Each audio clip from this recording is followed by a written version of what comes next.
Hi, Year 5. We're going to do some science today, looking at our topic for this half term, which is all about forces.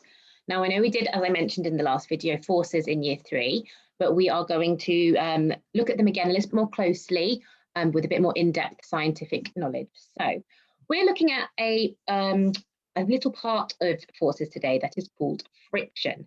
Now, I'm sure you can remember what friction is, although maybe not using proper scientific vocabulary, just more of an idea of what friction is. So first we're going to recap what the process of friction is, and then I'm going to set you up with an experiment to do at home that you can record as data. So if I share my screen, getting quicker at this, and oh no, not that one, and jump here. Okay, so we're going to try and understand friction.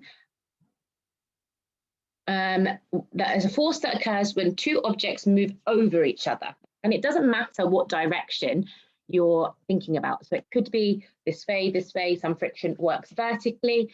Okay, some go side to side. It depends on where you are seeing it happen. So what is friction? Let's recap that.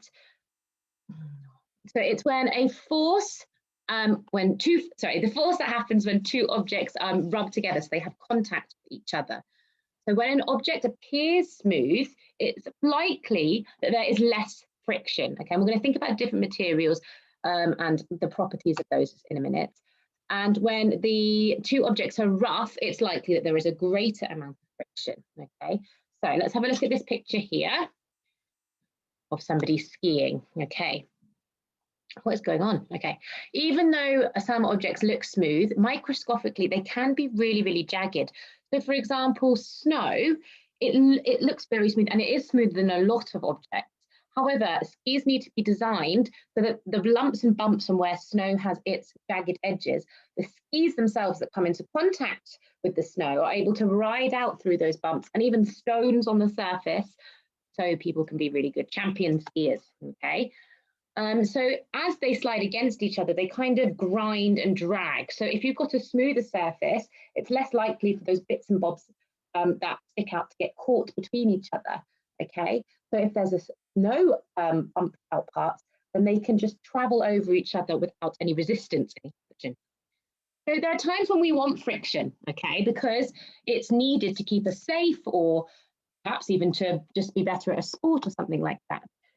So for example, walking, sitting, even driving, you need friction. Otherwise, you'd end up very, very hurt through some accidents. You'd keep sliding and falling over. Okay, imagine a car on a road without the wheels having friction on them. It would be really dangerous. Just without even thinking about cars, even just thinking about ourselves walking down the road. If we didn't have friction from underneath our shoes onto the pavement, it would be funny maybe to watch if someone's tumbling and falling, but actually it could be extremely dangerous. So, and when you're riding a bike, you need to slow down. You pressing the brakes means that the wheel stops turning, and the friction between the wheel and the pavement or the ground, the gravel, whatever, means that it stops you and slows you down and can stop you having a collision or a crash. So that's when friction is handy for us. So I've got some images here. Sometimes we even need more friction than that, okay? So sometimes they even design the surfaces of grounds or other materials so that they are bumpy on purpose. So here I've got an example of metal floors. They have low friction, but when they put this raised pattern on top, it raises the friction and it stops you from sliding. So have a think about where you might see those types of floors. It's normally in places where there's things that are fragile around, and they've thought carefully about the floor and how it's made so that you don't cause any harm or damage. Okay, and if you have to think about, I was talking about bikes before, but if you think about the handlebars on your bikes, even they are designed with the little bumps and the fabric that sticks so that when you hold onto them, your hands don't go flying off the side, and again, you don't crash hurt yourself. Okay, but there are times where we want friction. Sorry, we don't want friction. There's times when things are designed to make things as smooth as possible so that they don't have friction. Okay, so if you want to push something really heavy and you need to move it, the less friction, the better, because it can move and it won't be so much energy needed to put behind it. Okay, also friction produces heat. So if you are thinking about an engine, so we can prove that friction creates heat. Put your hands together, rub them really fast. and you can feel them warm up. Now imagine it's not just your hands going at a slow speed, but the engine gears inside of, say, a piece of machinery, and they're spinning super fast. If there is friction and bumps are rubbing against each other, there can be fires that occur. So you need to really oil machines to make sure they're lubricated, and so that way that they're safe as possible. Especially in a car engine, like it says here, you don't want anything to be risked there by friction causing heat. Yeah, that's fine. So we're going to do some measuring of friction today. We've used these before. Now, I know you don't have these at home, so I've altered the experiment a little bit, but I know we use them in year 3. They're called a Newton meter because the measurement of newtons is the measurement of force. Okay, so it's something, it's lots of newtons, it's got a lot of force behind it. Okay, and we've used those to, when we try to pull things along, and we saw how many newtons it took to pull something. So something very light would take very little amount of newtons, whereas something heavy, you need to pull a lot of the Newton measurement. So I'm going to do a quick question. Which of these shoes do you think, I'm sorry, my computer's doing a bit of annoying things, right? Which of these do you think produces the most friction? High heels, which shoe? High heels, trainers, or slippers? The most friction.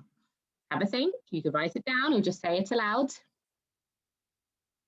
Yeah, I think it would be the trainers, because if you imagine someone running a race, the trainers are the equipment that is specifically designed that a person can push themselves forward using the friction on the floor to propel themselves forward and make sure that they don't slip and slide and fall over. Okay, so if you imagine someone running in each of these different types of shoes,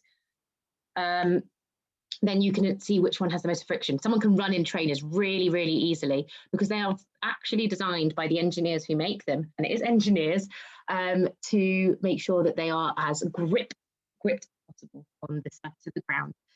Okay, time, which one produces the least amount of friction? It's the same 3 options. You think high heels, trainers, won't be trainers because we know they have the most, or slippers. Yeah, I think high heels. If you can try and imagine somebody running in a pair of high heels, they have very little friction, and it's for a different reason this time. It's because there's less of the shoe in contact with the floor. If you imagine a trainer, it is completely flat on the floor. There's no arch missing, whereas a high heel, you only have the edge of the heel at the back and then the flat bit at the front. There's a gap. So there's less friction because there's less material actually in contact and touching the floor. Also, the material that is in contact with the floor isn't designed for friction especially, so they are really slippy and slidey. Okay, so we are going to do an investigation of friction. Now, I'm actually going to jump off there because here we go. We're going to be looking at different materials going down a slope to see which ones have the most friction or which one has the least friction or varying amounts. Okay, so I'm going to take you off screen share now. Stop sharing. Stop. Okay, and I'm actually going to show you the experiment you are going to do now. So I've created a ramp here, and I've got an object to go down my ramp. Now you're going to get a variety of different materials to put on the ramp to make sure that you can test as many different types of friction as possible. Not types of friction, the amount of friction. I just saw the battery sign come up, so I'm just going to pop my...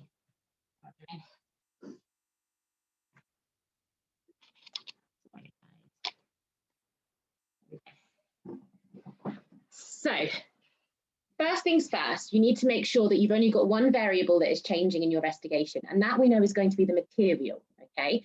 So I'm going to make sure my ramp is the same height. You could measure the height of the ramp, make sure that the angle is equal each time. But as long as you keep the same stand for the one end of your ramp, then the angle will stay the same throughout. So I've chosen some books to lean mine on, and then what I can do is I've got an object. Now, normally you might do this with a car in school, a toy car, but I thought it would be better to use something that isn't designed to go quickly and to roll, because then you can really see friction in practice. Otherwise, the toy car is designed to basically go down hills and ramps and travel far. So it's not going to be as interesting a experiment if we use something like that. So just I've chosen an object, just a pack of cards. So first thing I'm going to do is I place it at the top. Now I need to decide which way I'm going to do, because if I do it differently, it will look like it's traveled further. So I'm going to do mine this way. Okay, and then I'm going to hold it at the top. I'm going to let it go. Oh, so mine only got that far this time. So I don't have a ruler on me at the moment. I've ordered some to come to my flat, but if you've got one at home, that would be great. If not, you can sort of measure in an object. So I might measure in like these coasters that I have and measure in a non-unit measurement, but hopefully you should have a ruler at home. Then what you're going to do is you're going to, my screen share again, you're going to put it onto here we go, onto a table. So the different materials. So if you've got bubble wrap, a type of fabric. So mine is just wood from a table coaster that I have when I'm eating my dinner. Okay, so I'm going to write in how far it got there. Once I've done that and I filled in lots of different materials, so for example, I was going to do next decal material as my fabric.